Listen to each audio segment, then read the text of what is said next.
아 그리고 목요일은 쉬어. 내일 모레는 집에 쉬시면 돼요.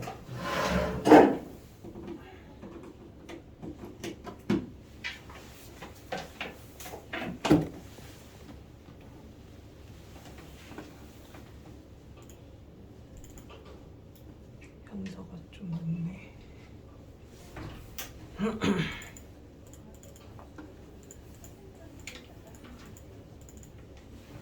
아 정신없다.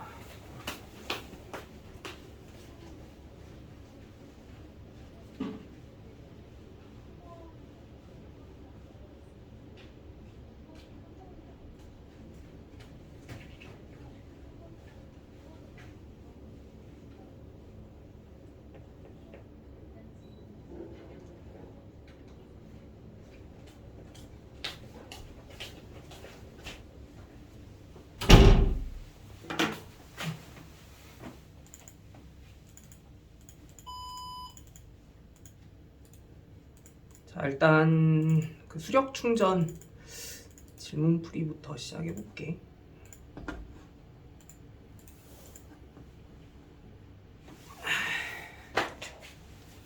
아연이는 그러면 일단 다른 친구들 그 질문하는 문제 위주로 먼저 좀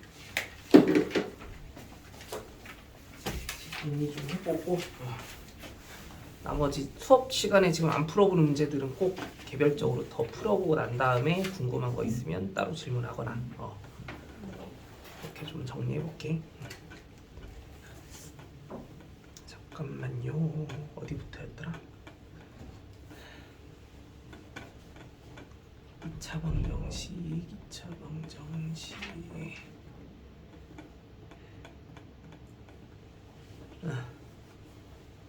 자, 115쪽부터 확인해 보면 되지. 거기 절대값 기호 포함한 방정식 푸는 거 잘 됐니 얘들아? 조금 좀 어렵긴 해 아직. 그거 좀 버거웠던 문제 있어 그러면? 15쪽에? 잠시만. 왜 이래? 너무 한꺼번에 빨리 왔네. 미안해. 잠깐만. 어디부터였더라? 112쪽. 그 112쪽부터. 112에 8번. 8번? 오케이. 또? 저 5번이. 5번이랑 8번. 또? 나머진 더 없나요? 5번, 8번 두 문제. 확인해보자. 5번부터. 자, 지금 이 방정식을 우리가 풀어내는 데 있어서 되게 걸리적거리는 요인이 당연히 절대값 기호잖아. 그러면은 이 방정식을 풀기 위해선 절대값 기호가 어떻게든 처리가 된 다음에 식을 정리해 주는 게 최선의 방법인 것 같고. 그러면 절대값 기호를 풀어내라는 건 저번에도 강조했다시피 그 절대값 기호 안에 있는 식에 뭐만 미리 설정을 해놓고 해석을 해나가면 된다고 얘기했어.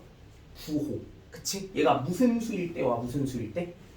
양수일 때와 음수일 때에 대한 상황을. 그런데 이것도 한 가지 팁으로 좀 얘기해 줄게. 절대값이라는 거는 그 안에 있는 식의 값을 사실상 부호에 크게 연연하지 않으면서 말 그대로 크기만 본다라는 개념이잖아. 그러니까 무슨 소리냐면 절대값 3이라는 수랑 절대값 마이너스 3이라는 수는 둘 다 얼마로 동일한 값이 된다는 거 우리 받아들일 수 있어야 돼. 3이 된다라는 사실 이해해 줄 수 있어야 되고.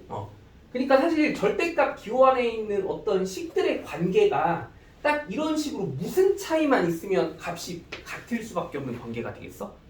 그렇지. 부호 차이만 생기는 식은 굳이 다른 값이라고 생각할 이유가 없겠다라는 거 인정해? 그러면 일단은 절대값 3-x와 같은 표현식이 등장했다고 하면 우리가 그 절대값에 관련된 뭔가 미지수가 포함된 식을 이제 확인하는 데 있어서 3-x라는 절대값을 포함한 식과 x-3이라는 식에다가 절대값을 포함한 식이 있다고 하면 누가 해석하기가 조금 더 간편하다고 느껴지는 부분이 있어. 큰 차이는 없지만 사실. 그렇지. x 빼기 3에 대한 식의 절대값의 표현식이 조금 더 와닿고 익숙하지. 근데 이 두 식 사이의 관계는 사실 무슨 차이밖에 없는 관계야? 부호 차이밖에 없는 관계지. 그럼 이런 경우에는 과감하게 사실 3-x를 일단 뭐로 변신시킨 다음에 해석을 해줘도 큰 문제가 없을까? 그렇지. x 빼기 3이라는 식으로 먼저 바꾼 다음에 얘기를 해나가도 큰 무리는 절대 없어. 그래서 우리는 x 빼기 3에 대한 절대값식으로 얘를 일단 변신시킨 다음에 이 절대값 비율을 처리하는 방향으로 한번 식을 쭉 정리해 나가볼 거야. 그럼 첫 번째, 일단 이 기호 안에 있는 시계값이 뭐일 때의 가능성 분명히 있을 수 있겠어? 양수일 때의 가능성. 그치? 그러면 x-3에 대한 시계값이 일단 0보다 크거나 같은 경우에 대해서 이 식을 한번 풀어보겠다라고 생각해보자는 거야. 그러면은 말 그대로 이때는 절대값 기호를 그냥 아예 없는 식이다라고 생각해서 처리해주면 돼. 그래서 4의 x-3에다가 마이너스 2x 플러스 6 얘가 이제 0이 되게 하는 x의 값을 한번 구해보겠다라고 생각해주면 된다는 거고. 그러면 얘를 이제 확실하게 빨리빨리 풀어 나가본다고 생각해보면 동료항들끼리 계산해본 결과가 4x 빼기 2x 마이너스 12 플러스 6 마이너스 6은 0이 된다고 할 때 x의 값이 이제 3이 될 수 있으면 되는구나라는 거 확인 가능하지, 그렇지? 근데 이제 우리가 이런 식의 풀이 과정은 가정이라는 것의 설정에 의한 결론이 나오는 상황이기 때문에 그러면은 항상 이렇게 절대값 기호를 벗겨내기 위해서 뭔가 그 안에 있는 시계값이 양수일 때의 가정이나 음수일 때의 가정에 따라서 이렇게 방정식을 풀어냈다고 하면 그렇게 식을 풀어낸 결론이 이 가정에 뭐 하는지를 반드시 확인을 해줘야 된다고 얘기했어. 부합하는지 반드시 따져봐야 된다고 얘기했지. 그럼 우리가 x는 3이라는 값이 이 조건에 부합할 수 있으면 얘는 이제 이 방정식의 근으로 채택할 수 있다고 얘기했잖아. 그럼 그것만 이제 검토해주면 될 일이었던 거야. 근데 이 x가 3일 때 x-3은 0보다 커나 같아? 안 같아? 같지? 그치? 그래서 이 x는 3이라는 값은 방정식의 근으로 충분히 채택할 수 있다. 그럼 이번엔 두 번째 x가 뭐 할 때? x-3이 0보다 작을 때의 상황도 따져보겠다고 하면 그럼 이때는 사실상 딱 이 한 끗 차이밖에 안 생기지. 저 절대값 기호를 포함한 식 자체가 이제 절대값 기호가 없어지게 될 때 마이너스 부호를 붙이면서 식이 처리가 된다라고 하는 부분. 그럼 그때는 이제 이 방정식의 해를 한번 빨리 구해보자라는 얘기가 될 거고 그럼 이제 또 동료항들끼리 빨리빨리 식 정리해가면서 계산해보게 되면 마이너스 6x 플러스 또 얼마? 18이 0이 되게 하는 x를 생각해주면 되는구나라고 확인해주면 되겠지, 그치?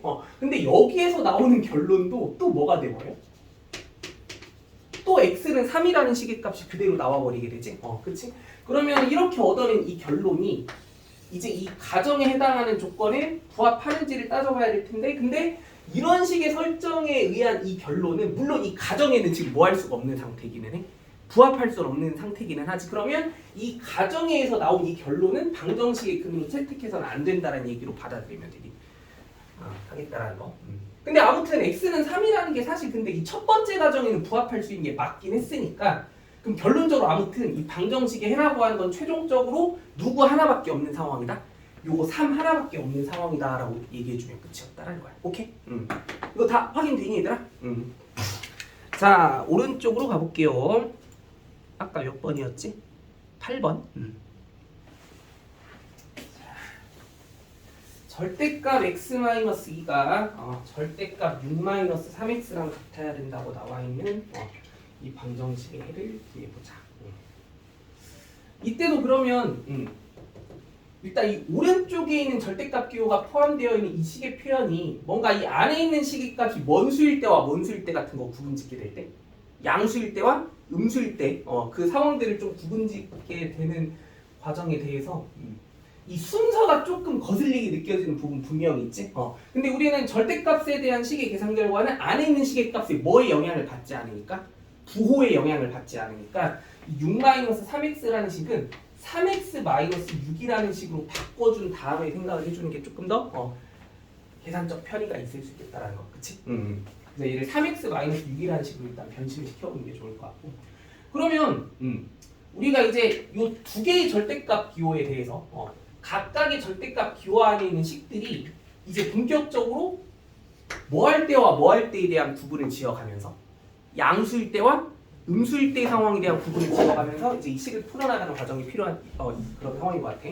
그럼 첫 번째 x-3 아 근데 여기서는 그러면 절대값 기호가 물론 동시에 두 개의 기호를 처리해줘야 되는 상황이니까 얘가 양수일 때 음수일 때 얘가 양수일 때 음수일 때에 대한 그런 구분을 지어줄 수 있는 특별한 범위의 설정이 되게 중요하다고 얘기했었지, 그치? 아 이거부터 다시 한번 상기해볼까?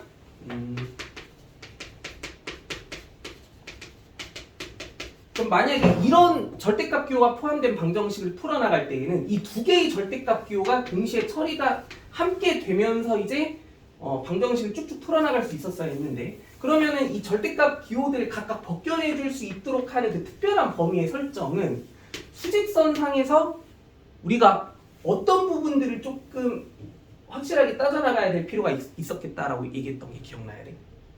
얘가 양수일 때와 음수일 때, 얘가 양수일 때와 음수일 때의 상황들을 확실하게 동시에 잡아내주게 하는 범위들, 그치? 근데 그 범위를 이제 우리가 시각적으로 되게 쉽게 이해할 수 있게 하는 그 도구가 수직선이었던 거고 어떻게 생각을 해주면 된다고 얘기했냐면 얘는 언제 양수, 음수가 될 수 있게 해준다라는 거 우리 납득할 수 있어야 돼. 얘가 0이 되게 하는 특별한 순간이 얼마?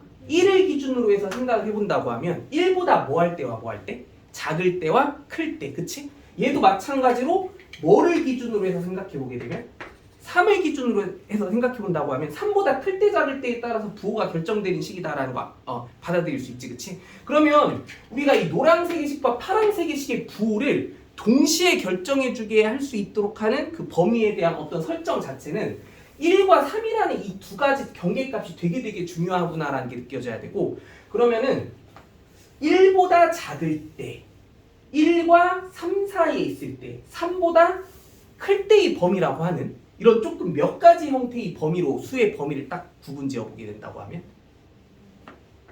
몇 가지 범위? 그치. 이런 세 가지 범위 내에서 이 x값의 범위를 딱딱딱 구분을 지어주게 되겠다라고 생각해보면 이 두 개의 절대값 기호를 동시에 처리해줄 수 있도록 하는 굉장히 괜찮은 해석이 되어질 수 있었겠다라고 얘기했었어, 그치? 그럼 그런 맥락에서 얘도 이 두 개의 절대값 기호를 동시에 처리해보겠다라고 하면 수직선상에서 사실 정확히는 얘가 0이 되게 하는 경계값과 얘가 0이 되게 하는 경계값 기준 왼쪽 오른쪽만 잘 이것저것 따져나가면 되는 거잖아, 그치? 근데 얘네들이 둘 다 0이 되게 하는 x값이 사실 똑같이 얼마야? 다 2지? 그럼 사실 이 두 개의 절대값 기호를 동시에 처리할 수 있게 하도록 하는 그 범위에 대한 설정은 사실 그냥 2보다 뭐한 범위랑 2보다 뭐한 범위 이거 딱 몇 가지 범위만 생각해주면 끝날 일이었던 거야? 두 가지 범위만 따져주면 끝날 일이었던 거야. 오케이? 그럼 첫 번째 2보다 크거나 같을 때의 범위 이때 절대값 기호 둘 다 어떻게 처리가 될까 얘들아? 첫 번째 식도 양수. 왼쪽에 있는 식도 양수, 오른쪽에 있는 식도 양수로 나오게 되는 결과가 만들어진다는 거 확인돼? 그치? 그러면 이 식을 한번 풀어봤다고 치면은 여기서 얻어낼 수 있는 결론은 뭐일 것 같아? 이제 2x가 얼마? 4가 돼야 된다라고 하는 식으로 정리가 되어질 거고 그럼 여기에서 이제 나오게 되는 결론이 x가 뭐가 되는구나? 2가 되면 되는구나라는 거 확인 가능하지, 그치?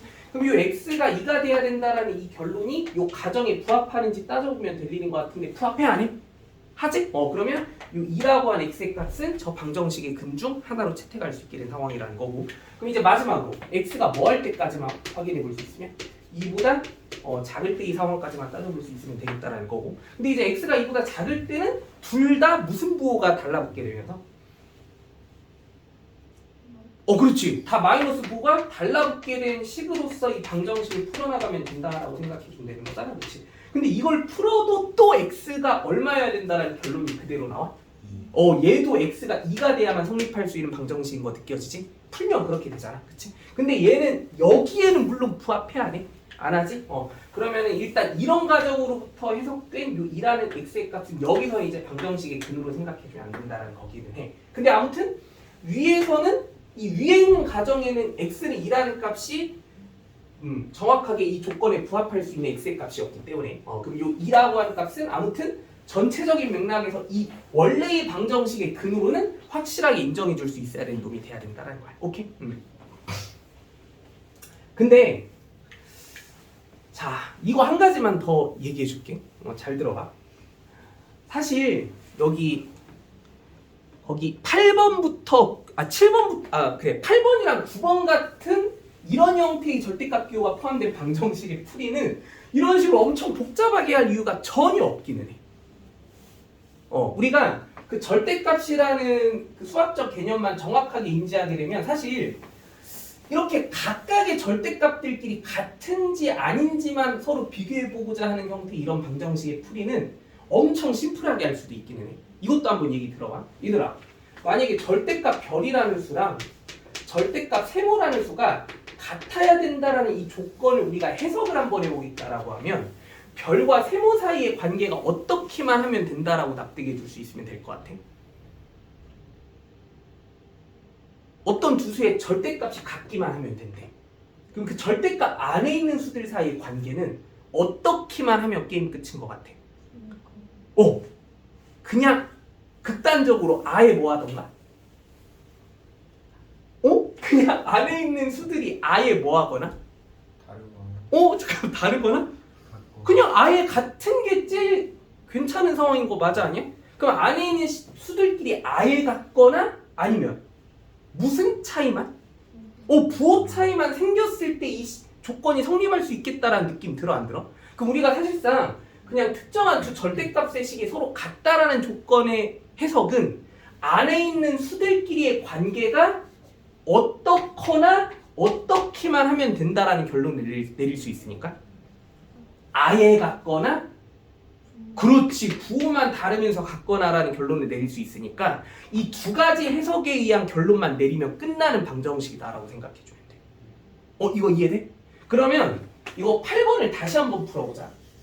그러면 이런 느낌으로 이 방정식을 풀어보겠다고 하면 이 노란색의 수와 파란색의 수 사이의 관계가 어떨 때랑 어떨 때의 해석만 해주면 이 방정식은 이제 풀리게 되는 상황이다라고 생각해 주면 돼.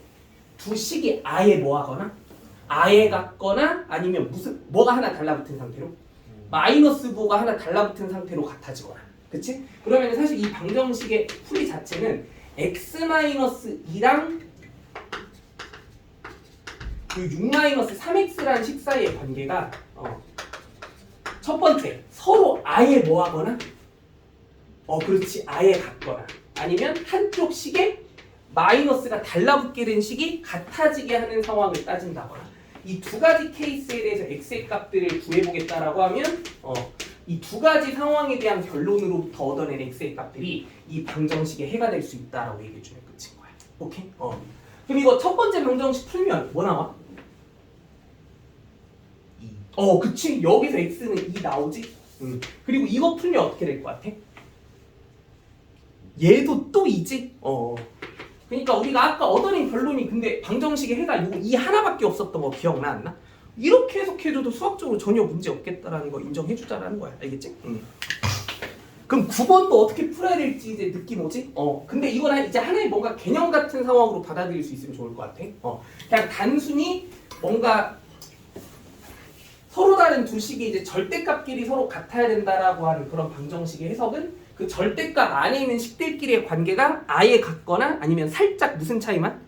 부호 차이만 생기면서 같아지거나 이 두 가지 케이스만 따지면 끝이구나라는 개념으로 알겠지?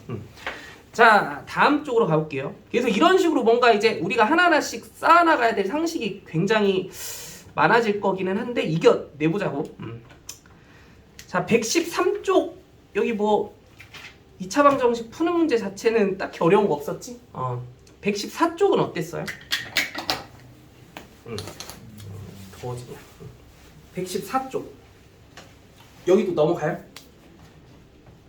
오케이 115쪽은? 잠깐 여기는 내가 과제 몇 쪽까지 내줬니? 125쪽 125쪽까지 쭉 다 내줬구나. 여기는 좀 어렵지 않았어? 그치. 여기는 전반적으로 조금 많이 어려웠었을 것 같은데 이거는 내가 개념부터 하나 잡아주고 좀 시작해볼게. 그러면 우리가 앞으로 조금 이런 어딘가에 절대값 기호가 살짝 포함되어 있는 형태의 그런 2차 방정식을 풀어줘야 되는 상황 같은 게 주어질 수 있는데 예를 들면 여기 1번 문제 같은 거 한번 확인해볼게. 얘들아 이건 설명을 한번 좀 잘 들어볼 필요가 있을 것 같아. 만약에 x제곱 플러스 절대값 x 마이너스 2는 0이라고 하는 이런 2차 방정식의 해를 구해보라고 하면 우리가 절대값 기호가 포함된 이제 어떤 식에 대한 해석 자체는 일단 가장 기본적인 원칙은 공부했던 게 이랬다라는 거 기억나지? 안에 있는 식의 값이 뭐일 때와 뭐일 때 나누어서 양수일 때와 음수일 때 그런 범위를 딱딱 나누어 가지고 식을 좀 해석해 나가는 과정. 그럼 이것도 사실 그렇게 하면 풀릴까 안 풀릴까? 당연히 무조건 풀리는 게 맞기는 해. 오케이. 그럼 일단 그렇게 푼다고 생각해 볼게. 자, 첫 번째. 절대값 기호가 포함되어 있는 쪽의 식이 누구 하나밖에 없으니까 그냥 x 하나밖에 없으니까 그럼 x 자체가 뭐 할 때랑 뭐 할 때? 0보다 크거나 같을 때랑 0보다 뭐 할 때를? 작을 때를 직접 구분지어서 이 방정식을 따로따로 정리해가지고 풀어나간다라고 생각해보자는 거지. 그러면 x가 0보다 크거나 같을 때 이 가정에 의한 이 방정식의 해는 이걸 풀어냈을 때의 결론을 얻어내주면 되겠다라고 생각해주면 되는 거고. 근데 이거 우리 직접적으로 이제 이쁘게 잘 풀 줄 알잖아. 인수분해가 되면 인수분해 해서 안 되면 뭐 이용해서? 근해 공식 이용해서라도. 근데 이거 인수분해 돼 안 돼? 당연히 되죠. 그리고 사실 이제 암산도 좀 되지 않냐? 이거 뭐 나와? 마이너스 2랑 1 나오는 거 암산이 좀 잘 안 되니? 그럼 x 플러스 2랑 x 마이너스 1과의 곱이 는 0이 되는 2차 방정식이 됐을 때 마이너스 2랑 1 이렇게 두 가지 근을 끌어내줄 수 있다라고 하는 부분. 그러면 근데 이제 우리가 가정이라는 걸 설정해 놓고 또 결론을 얻어내는 방식의 풀이를 진행한 거기 때문에 뭐 또 살짝 조심해 주기만 하면 돼. 요 가정에 부합하는 x만 걸러내 주자. 근데 여기서 2차 방정식을 풀어낸 상황이다 보니까 이제 이 조건에 부합하는 x가 두 가지나 나왔잖아. 그럼 이 둘 중에 이 조건에 부합하는 놈만 쏙쏙 골라내 볼 필요가 있다라는 거지. 근데 누구 하나밖에 없어? 1. 그렇지. 1. 그래서 요거 1 하나만 근으로 채택해 줘야 된다는 거야. 이 가정에 대한 해석은. 그럼 두 번째. x가 0보다 뭐 할 때? 작을 때는 뭐 풀어주면 돼? x제곱 마이너스 x 마이너스 2가 0이 되는 방정식 풀어주면 된다는 거 납득할 수 있지? 근데 이것도 이제 인수분해해서 x의 값 이것저것 구해보면 여기 2랑 마이너스 1 나오는 거 혹시 인정해 줄 수 있을까? 근데 여기가 이제 그러면 또 여기는 오히려 0보다 이번엔 크거나 같은 값이 아닌 뭐한 값이 필요해? 작은 값만 필요하지? 근데 여기서 그러면 이 0보다 작다라는 가정에 부합한 x가 누구 하나밖에 없으니까 마이너스 1 하나밖에 없으니까 그래가지고 우리는 이 x가 0보다 클 때랑 작을 때 범위를 직접 구분지어가지고 2차 방정식을 풀어내봤다라고 하면 그 각각의 가정에 부합한 x의 값이 1과 마이너스 1 이렇게 두 가지 값이 나왔다고 얘기할 수 있는 거니까 이 방정식에는 최종적으로 플러스 마이너스 1이 된다. 이런 식으로 풀이해주면 안 풀리는 건 절대 아니라는 거야. 이거 인정할 수 있지? 그런데 이런 식의 풀이는 사실 그렇게 엄청 현명한 풀이는 또 아니기는 해. 왜냐하면 이런 경우만큼은 우리가 조금 독특한 풀이법을 하나 생각해낼 수 있는 방향도 있다는 걸 좀 깨달아 보자라는 얘기인데 뭐냐면 자 이거부터 좀 받아들일 수 있어야 될 것 같아. 우리가 만약에 별이라는 수의 제곱이라는 값과 별 자체에 절대값이 씌워진 상태의 제곱의 값을 서로 비교해 본다고 하면 자기 자신의 제곱의 계산 결과와 자기 자신의 절대값이 씌워진 상태에서 제곱을 때린 값은 서로 관계가 어떨까? 이거 무조건 같을 수밖에 없는 관계라는 거 혹시 받아들여져? 왜 그럴까? 우리 이거는 인정할 수 있니? 내가 이거부터 물어볼게. A가 근데 그 실수의 한정에서야. A가 만약에 실수면 얘들아 우리가 A제곱이랑 A의 단지 마이너스 부호만 살짝 달라붙은 식의 제곱 이 둘 사이의 관계를 따져보겠다고 하면 무조건 뭐 할 수밖에 없을까? 그렇지. 예를 들면 이런 느낌 3의 제곱이랑 마이너스 3의 제곱 둘 다 각각 계산해보면 이 짝수제곱에 대한 거듭제곱의 연산은 마이너스 부호를 사실 뭐로 만들어버리는? 플러스의 연산으로 만들어버리는 그런 특징이 있다 보니까 이 둘이 모두 얼마? 9에 대한 계산 결과로 똑같아지게 된다라는 걸 얘기해 줄 수 있게 되잖아. 그럼 잘 봐봐. 이 둘이 같은 이유는 사실 구조적으로 증명은 또 어떻게 볼 수 있냐면 첫 번째 이 별이라는 수가 물론 일단 실수니까 먼수일 수도 있고 먼수일 수도 있어. 양수일 수도 있고 음수일 수도 있지. 근데 양수일 때는 그럼 이 둘 사이의 관계는 당연히 어떨까? 무조건 같지. 왜? 별이 양수면 이건 왜 무조건 성립해? 양수는 자기 자신의 무슨 값과 완전히 똑같아? 절대값이랑 아예 같잖아. 그러니까 뭔 소리냐면 첫 번째, 별이 만약에 0보다 크거나 같은 양수라면 별 자체가 애초에 뭐니까? 절대값 별이랑 같은 값이거든. 그럼 자기 자신이 절대값 별이면 자기 자신의 제곱이랑 절대값의 제곱의 계산 결과도 너무나 명백하게 뭐 해야 돼? 같을 수밖에 없다라는 거 인정해야지. 여기까지 따라오니? 근데 이제 별이 그러면 이번엔 뭔 수일 수도 있을 때를 따져보겠다고 하면 음수일 때의 상황도 한번 따져보겠다라고 하면 절대값 별의 정체가 우리 뭐라는 거 알아? 별은 아니지. 뭔 별이야? 마이너스 별이랑 같아야 된다라는 거 인정해 줄 수 있지? 근데 우리는 지금 마이너스 별의 제곱이 그러면 일단 마이너스 별의 제곱은 절대값 별의 뭐랑 똑같은 건 당연해야 돼? 제곱이랑 똑같은 건 당연해야지. 여기까지 따라오니? 근데 마이너스 별의 제곱은 또 누구랑 같아야 되는 게 되게 당연하니까? 그냥 별의 제곱이랑 결론적으로는 또 같아야 되는 게 당연하니까. 그러니까 이 별이 사실 뭔 수가 됐건 뭔 수가 됐건 양수가 됐건 음수가 됐건 우리는 항상 어떤 수에 대해서도 자기 자신의 제곱과 자기 자신의 무슨 값의 제곱은 절대값의 제곱은 무조건 같을 수밖에 없다라는 걸 이제 수학적으로 되게 당연하게 인정해줘야 된다라는 거예요. 그러면 이 x의 제곱이 사실 누구의 제곱과도 똑같을까? 절대값 x의 제곱이랑 똑같은 값이 될 수도 있겠다라는 거 혹시 느껴져? 그러면 이런 풀이를 한번 진행해 볼게. 절대값 x제곱 더하기 절대값 x-2는 0이라는 식을 푼다고 생각해주면 될 일인 거 아니야? 맞죠? 얘들아, 근데 이 식은 구조적으로 이 절대값 이 x라는 표현이 여기 앞에 제곱이 되어 있는 상태로 함께하고 있다는 거 느껴져?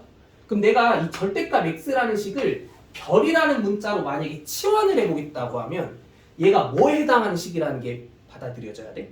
별의 제곱에 해당하는 식이구나라는 게 받아들여져야 되는 거 맞아? 그럼 얘는 별이라는 문자의 입장에서 뭘 풀어주는 과정이다라고 생각해 줄 수 있게 돼? 별제곱 플러스 별 마이너스 2는 0이라는 식을 풀어나가는 과정이다라고 생각해 줄 수 있게 된 거 느껴서 그러면 별의 입장에서 뭘 풀어나갈 수가 있게 돼? 2차 방정식을 풀어나갈 수가 있게 되지. 맞죠? 어떻게? 별의 입장에서 이 식을 인수분해했다고 치면 별 플러스 2랑 별 마이너스 1과의 곱이든 0이 되는 식을 풀어내주면 끝날 일인 거 맞아? 그럼 결국 이 식에 대한 어떤 해석 자체는 별의 입장에서 결론을 한번 내려보겠다고 하면 별이 뭐 아니면 뭐이기만 하면 되는 마이너스 2거나 1이 되기만 하면 상황으로 결론을 내릴 수 있게 된다라고 볼 수 있게 된다. 여기까지 따라와. 근데 우리가 원하는 값은 별이야? 아니지. 누구에 대한 방정식을 풀어보고자 하는 상황이야?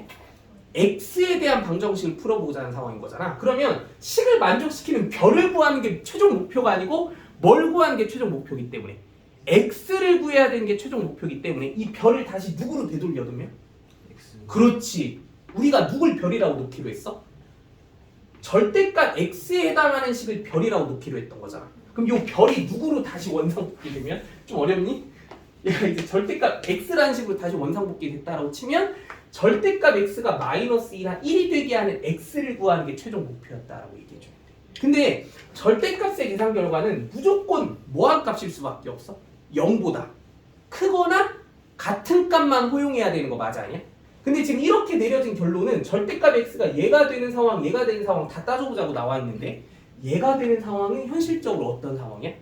불가능한 상황이라는 거 느껴져야지. 그럼 절대값 x가 뭐가 될 수 있는 값만? 1이 될 수 있는 x의 값만 다 골라내주면 그게 이 방정식을 풀어낸 결론이다라고 얘기해 줄 수 있다는 거. 따라서 x의 값이 이제 뭐가 나온다?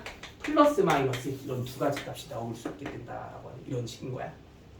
오케이? 그래가지고 앞으로 자자 우리가 만약에 ax 제곱 더하기 b 절대값 x 더하기 c는 0과 같은 이런 2차 방정식의 표현을 마주했을 때 이런 되게 조금 심플해 보이는 절대값 표현을 포함한 2차 방정식을 풀어나가는 과정은 요 x제곱이 누구의 제곱과 똑같다라는 관점에 의해서 그렇지 절대값 x의 제곱과 똑같다라는 관점에 의해서 절대값 x에 대한 표현을 뭔가 특별한 하나의 기준으로 잡아놓고 예를 들면 별이라는 글자로 치환해 보겠다고 하면 얘가 이제 별 제곱에 해당하는 식이 된다는 걸 인정해 줄 수 있게 되는 거니까 A 별 제곱 더하기 B 별 더하기 C가 0이 되는 형식의 방정식을 풀어내서 그 별에 대한 결론으로부터 X에 대한 결론을 얻어내는 방향으로 그렇게 풀이를 해나가 보자는 거야. 오케이?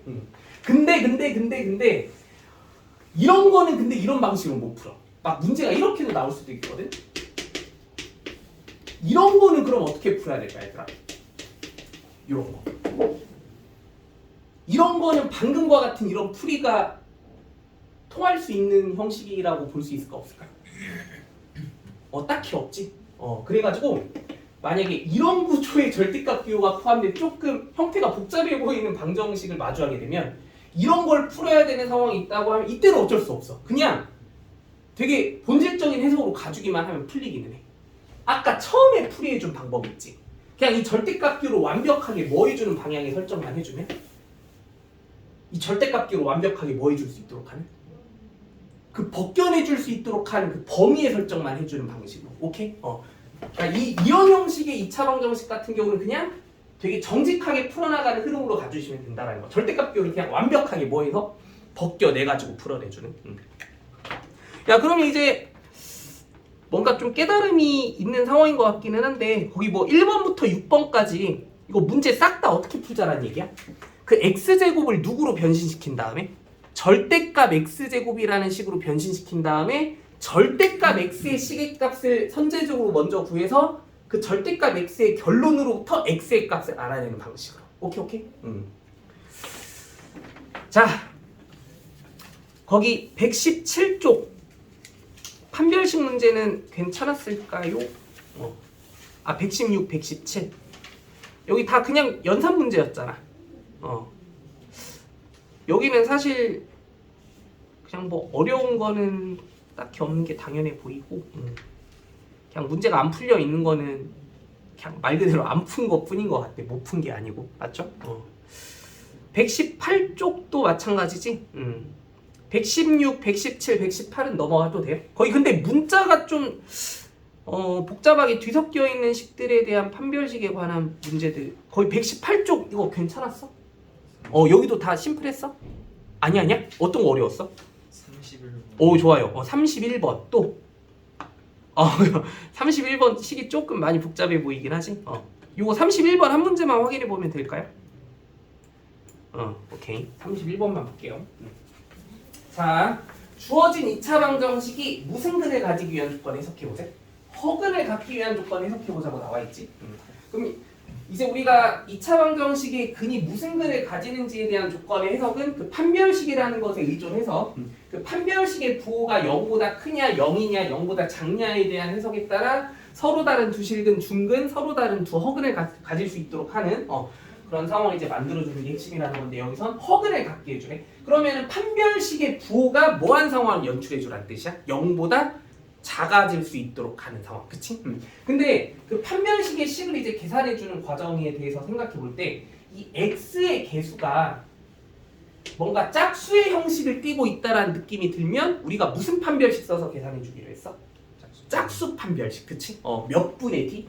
4분의 d. 그냥 d가 아닌 그 본연의 판별식 d를 얼마로 나누어졌다고 얘기할 수 있는 4로 나누었다고 얘기해 줄 수 있는 식의값 그 4분의 d로 식을 정리해 나간 다음에 고놈의 부호에 관심을 가져주는 게 좋겠다라고 얘기했었지, 그치?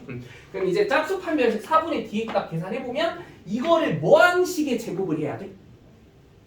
얘를 반으로 나눈 식의 제곱을 해줘야 되는 거지. 얘를 반띵 해준 다음에 제곱 때린 식이 얼마야? 16k 제곱인 거 인정하지? 마이너스 4k를 통째로 제곱한 식이니까. 그럼 16k 제곱에서 이제 뭐 빼주면 돼? 4ac가 아닌 무슨 ac를 빼줘야 되는 거야? 그냥 1ac를 빼주는 거지. 아무것도 안 곱해진. 그러니까 a와 c만 곱해진 식을 빼주면 되는 거잖아. 그래서 16k 제곱에서 여기서 a가 1이고 c에 해당하는 식은 그 x랑 전혀 연관이 없는 식 전부 다인 거니까 이제 1 곱하기 얘를 빼주면 되는 상황이다. 근데 1 곱하기 얘가 그냥 얘잖아. 그래서 16k 제곱에서 16K제곱 마이너스 2K 플러스 16을 빼서 정리해주는 식. 얘가 이제 짝수 판별식의 계산 결과였던 거지. 그래서 얘가 이제 2K 마이너스 16이 되는 거 인정할 수 있죠? 그럼 문제에서 묻는 게 허그를 가지는 상황 구성해주라고 하고 있으니까 얘가 이제 0보다 작아질 수 있도록 하는 범위 만들어주자. 따라서 K 값이 이제 뭐보다 작아져야 된다? 8보다 작아져야 된다라는 결론이 문제의 정답이었다. 알겠지? 응. 자, 119쪽. 이것도 개념 우리 분명히 수업 시간에 잡아봤었지. 이제 2차식이 완전 제곱식이 되기 위한 조건이라는 건 사실 그 개념을 2차 방정식의 근이랑 조금 연관지어서 이해할 수 있다라고 얘기했었는데 그 2차식이 0이 되게 하는 2차 방정식을 세워왔다고 했을 때 그 2차 방정식의 판별식이 0이면 중근을 가지게 됨으로써 그치? 그 2차 방정식을 구성한 2차식 자체가 이제 무슨 식이 되니까? 완전 제곱식이 될 수밖에 없는 구조가 되니까 그래서 2차식의 판별식이 그 0이 되게 한다라는 의미를 부여해주면 그게 2차식이 완전 제곱식이 될 수 있는 조건이다라고 얘기해보기로 했었다라는 거 119쪽 여기 다 넘어가도 되니? 오케이 120쪽은 활용 문제 조금 해석 잘 안 됐던 것들이 있어요 이거 식 세우는 거 다 쉬웠니? 넘어가? 오케이 21쪽은? 15, 18? 오케이 또 나머지는 더 없을까요? 자 15, 18 문제 한번 봅시다. 자 한 변의 길이가 10인 정사각형이 있었대. 그때 이제 이 정사각형의 가로의 길이는 매 초 2cm씩 늘어나고 세로의 길이는 매 초 이제 1cm씩 계속 줄어들게 된다고 했을 때 이 직사각형의 넓이가 100제곱cm가 되는 그 시점이 몇 초 후인지를 알아봐야 되는 이런 문제래. 그래서 일단은 15번 문제에서 우리가 이 네모 박스 안에 있는 문제를 해결하기 위한 뭔가 스텝을 이제 제시해주고 있는 상황이라는 건데 이게 일단은 첫 번째 스텝이야. 뭐냐면 우리가 일단은 그 직사각형의 넓이가 이 100제곱cm가 되는 그 시점이 궁금한 거니까 그 몇 초 후냐라는 것에 대해서 관심을 지금 가져봐야 되는 상황인 거기 때문에 그래서 얘를 일단 적당한 미지수 뭐라고 놓고 식을 뭔가 세워나가보자라고 얘기하고 있는 거야. t라고 놓고, 그치? 그래서 우선은 그 직사각형의 넓이가 100제곱cm가 되는 시각을 구체적으로 t초라고 얘기한다라고 하면 일단 t초 후만큼의 시간이 지났을 때 뭐랑 뭐를 각각 식으로 세워보자고 나와 있는 거야. 가로의 길이와 세로의 길이가 얼마가 되어 있는지에 대해서 생각해보자라는 그 식을 세워보자라는 거. 근데 주훈아, 그 가로의 길이는 매 시각이 이제 매 초 시간이 흐름에 따라서 어떤 변화를 가지고 있는 상황이다라는 거 조건이 주어져 있어. 1초마다 2cm씩 매번 늘어난다라는 규칙을 제시해주고 있지. 그럼 우리가 몇 초 후의 상황을 얘기해보고자 하는 상황이니까 t초 후의 상황을 얘기해보고자 하는 거니까 1초당 2씩 늘어나면 t초 후에는 몇 cm만큼 늘어나 있는 상황이 돼버릴 수밖에 없겠어. 2t cm. 그치? 그래가지고 그 가로의 길이가 10cm 더하기 2t cm가 되어 있는 상황이 되겠구나라는 거. 요거 되게 당연하게 받아들일 수 있었어요. 이번에는 그 세로의 길이 같은 경우는 매 초 1cm씩 오히려 줄어든다고 하고 있지. 그러면은 그 줄어드는 길이 자체가 1초당 매번 1cm씩 줄어들고 있는 거니까 그럼 t초의 상황은 몇 cm 줄어 있는 상태겠어? tcm만큼 말 그대로 줄어 있는 상태일 거니까 몇 cm? 10-tcm가 되어 있는 상황일 수밖에 없겠다. 그럼 이제 곧바로 18번으로 가보면 이제 우리가 그 직사각형의 면적이 100제곱cm가 되는 그 시점을 t초라고 언급해봤을 때 그 가로의 길이에 해당하는 식이 10-2tcm가 됐었고 세로의 길이에 해당하는 식이 10 플러스 2t 그리고 또 세로의 길이 같은 경우는 10-t라고 식을 세울 수 있는 상황이었다고 하면 이제 그 넓이라고 하는 계산 과정은 당연히 가로 곱하기 뭐니까? 세로니까 이 둘의 뭐가?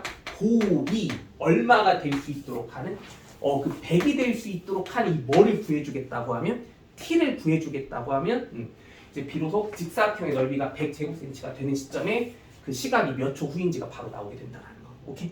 이거는 이제 풀 수 있겠지. 식 다 전개해가지고. 자, 122쪽 근과 계수와의 관계. 여기도 너무 쉽지 않았니? 그 뭐만 잘 기억하고 있으면은 다 되는 상황이야. 2차 방정식이 우리가 두근의 합은 마이너스 a분의 b로 구할 수 있었다. 두근의 곱은 a분의 c로 구할 수 있었다. 그치? 그건 이제 기계적으로 바로바로 설정이 딱딱 돼야 돼. 그냥 눈 감고도 튀어나올 수 있을 정도로. 123쪽은 어땠나요?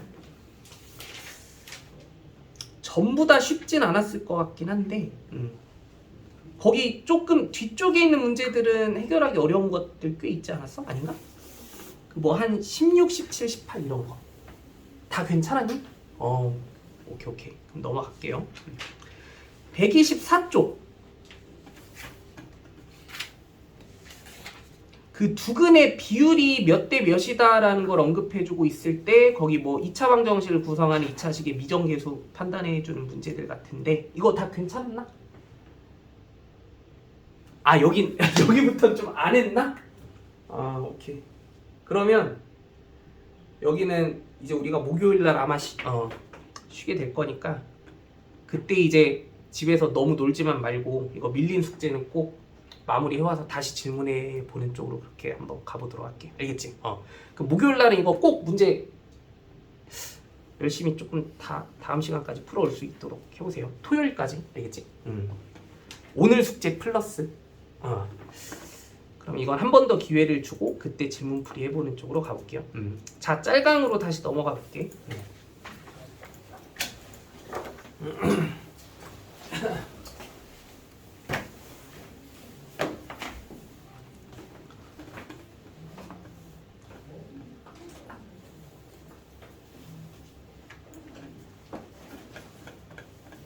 짤강 그거 진도 나간 부분까지 뭐 문제 메꾸는 것들 이거 다 괜찮았어?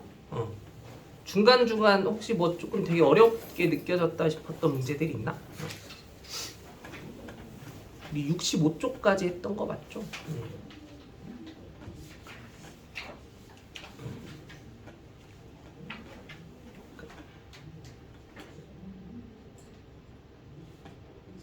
짤강 어디까지 돼 있니? 페이지가? 저 2차 수준까지. 싹 다 했나? 네. 아 진짜? 그거 혈내근 개념도 내가 혹시 얘기해줬어? 다 했어? 오케이. 거기 문제 하나도 안 풀려 있는 거 없지 이제? 69쪽까지. 정리 안 돼 있는 부분 없다는 얘기 맞죠? 오케이. 그러면 거기 이제 2차 함수 진도 한번 쭉 빼보도록 할게요. 자. 중3 때 배웠던 아니다 잠깐만 현서랑 서영이가 오늘 조금 지각이랑 결석하는 상황이라 진도가 조금 빠른 편이긴 하거든. 그러면 그냥 수력 충전으로 잠깐 돌아가서 진도에 너무 급급해하지 말고 2차 방정식 조금 더 집중적으로 공부 조금 더 해볼게. 거기 그러면 일단 126쪽 있지. 여기서부터 지난 시간에 배웠던 내용들 조금 복습 차원에서 문제 한번 같이 같이 몇 개 풀어보면서 기억 다시 한번 상기해 봅시다. 자, 거기 126쪽에 일단 요런 거 1번 문제. 이런 상황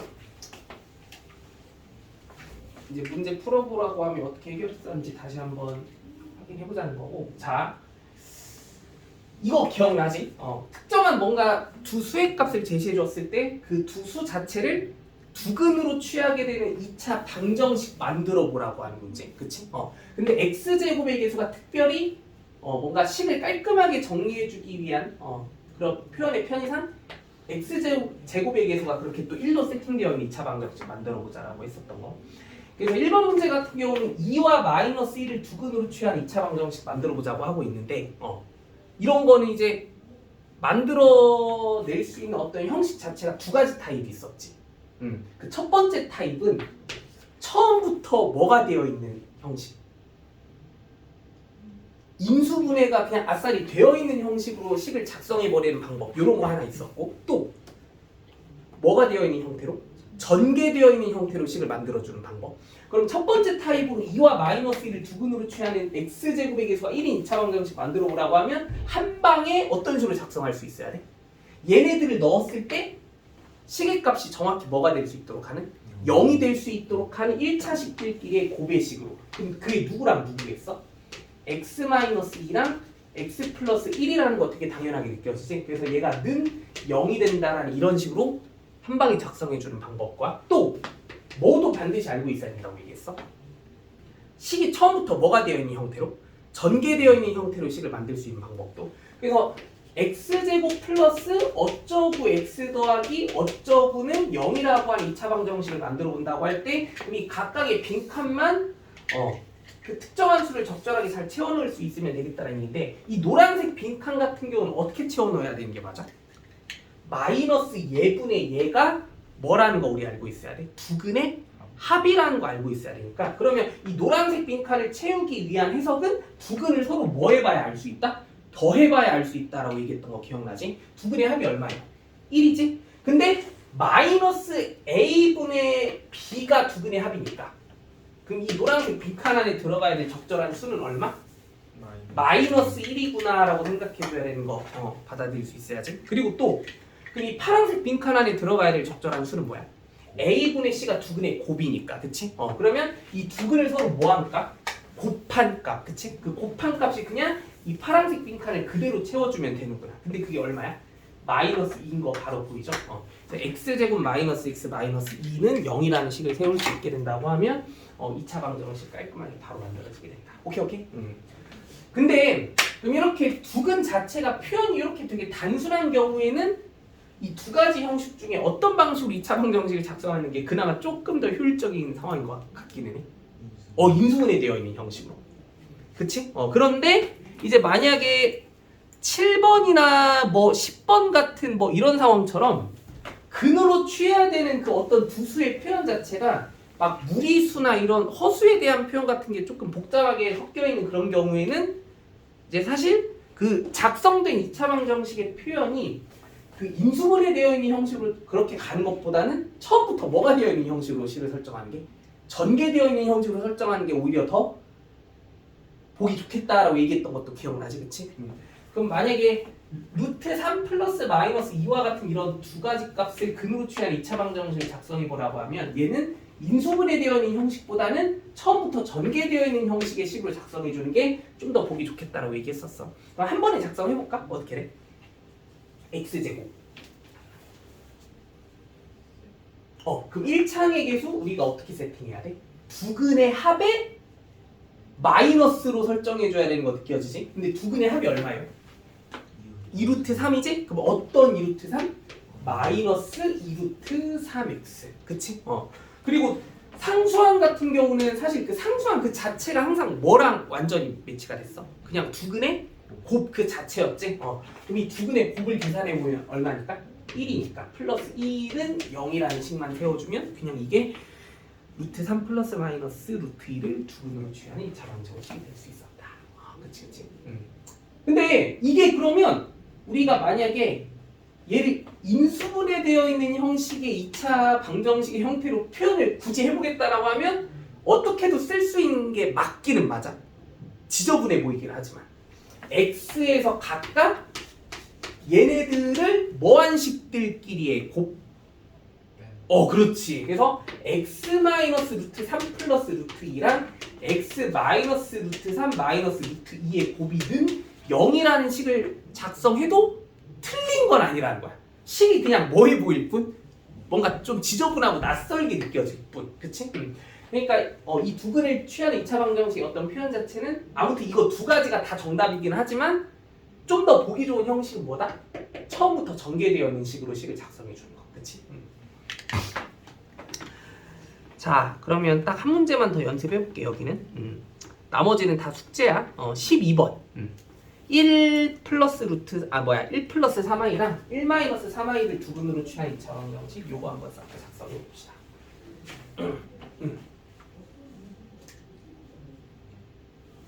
처음부터 전개되어 있는 형식으로 가볼까? x제곱 두근의 합이 얼마죠? 2지? 그러면 몇 x? 마이너스 2x. 그리고 두근의 곱이 얼마야? 4. 진짜? 4야?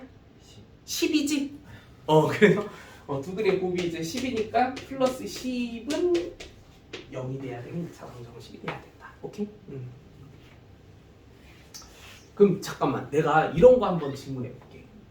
뭐냐면 우리가 사실 인수분해라고 하는 것의 조금 상식은 대부분 아니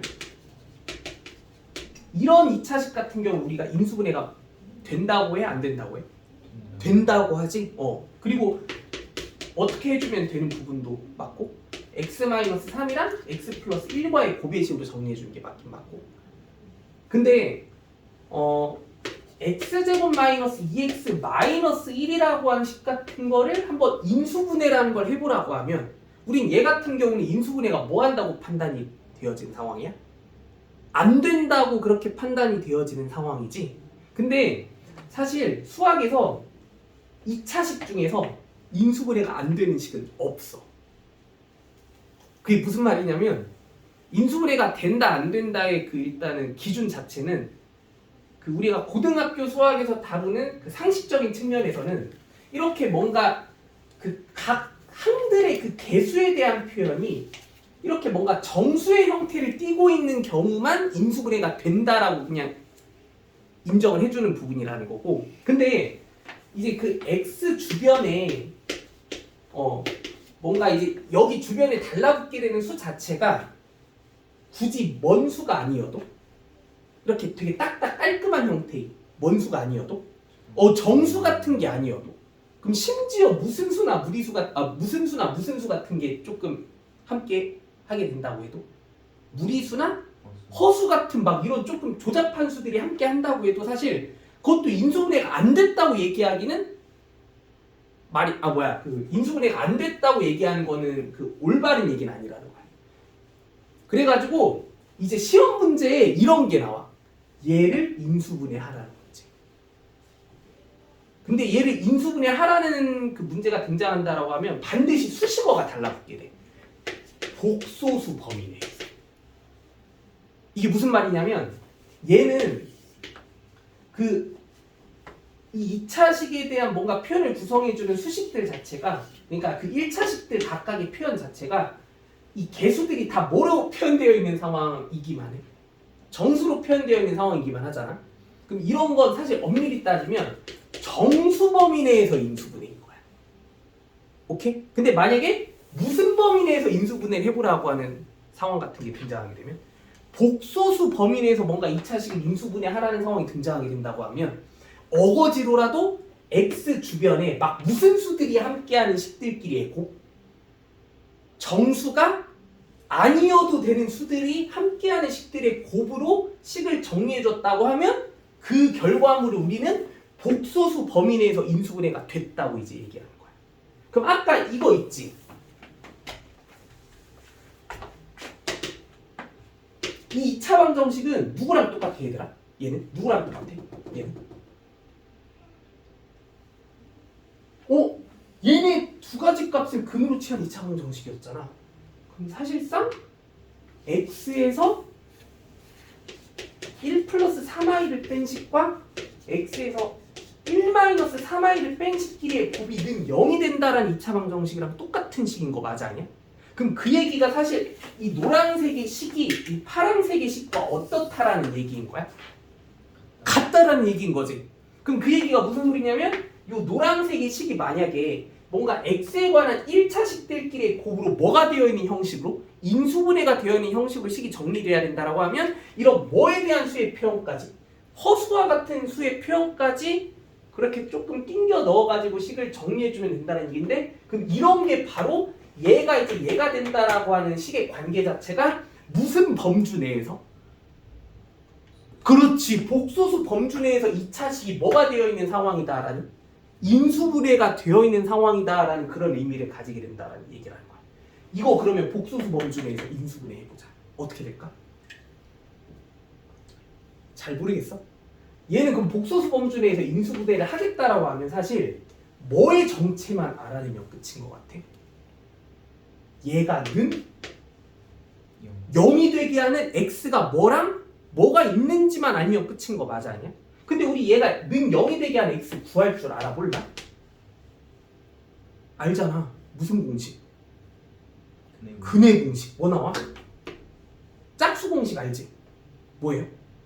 1 얼마 루트 마이 B 다시 절반의 제곱 1 마이너스 AC. 그치? 그럼 루트 2인 거 느껴지니? 그래서 지금 얘가 는 0이 되게 한 x가 1 플러스 루트 2도 있고 1 마이너스 루트 2도 있다라는 거 확인됐어 안 됐어? 그럼 우리는 얘가 는 0이 되게 하는 이 2차 방정식의 두 근만 활용해주면 이제 2차식을 사실 뭐 할 줄 알아야 돼? 인수분해 할 줄 알아야 되는 거야. 어떻게? x에서 얘네들을 각각 뭐 한식 돼? 더하거나가 아니지. 무조건? 그렇지. 뺀식들끼리의 곱이구나라고 얘기해주게 되면 요 2차식이 무슨 범위 내에서? 복수. 사실 여기서는 허수까지는 안 갔지. 무슨 수까지만 가기는 했어? 무리수. 실수. 그러니까 실수 범주 내에서 인수분해가 되어 있는 그런 결과가 됐다. 이제 이렇게 얘기해 줄 수 있다. 이런 게 이제 또 시험 문제야. 근데 이런 게 이제 또 근데 배점이 생각보다 높게 나와. 이거 근데 엄청 어렵진 않지. 그렇죠? 좀만 쉬었다.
알아서 정제시켜 놓은 거.